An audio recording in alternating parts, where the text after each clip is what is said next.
Hello po, good day po sa inyong lahat at sana'y nasa mabuti kayong kalagayan at patnubayan po ng ating poong may kapal ang bawat isa sa atin.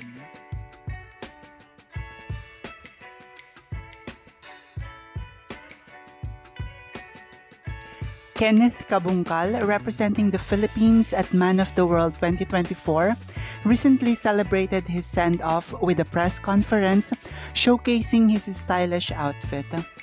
His ensemble reflect a blend of modern elegance and Filipino cultural pride, setting the tone for his journey in the competition. Accompanying the send-off was an exciting swimmer photoshoot where Kenneth confidently showcased his physique and charisma. And this segment not only highlights his dedication to fitness, but also his readiness to embrace the challenges ahead.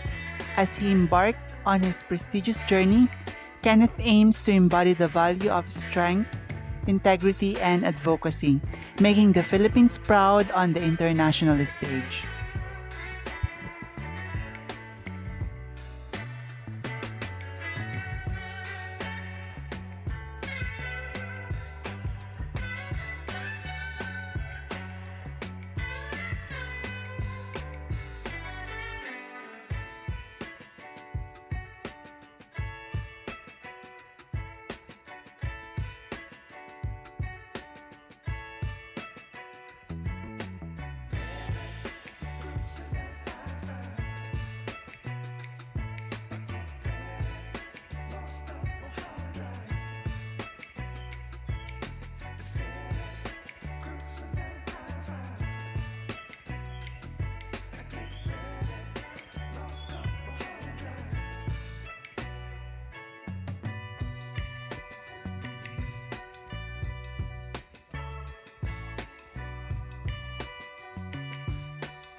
Maraming salamat sa inyong walang sawang suporta. Hinihiling ko ang inyong tulong sa pag-like, pag-komento at pagbahagi ng aking munting channel.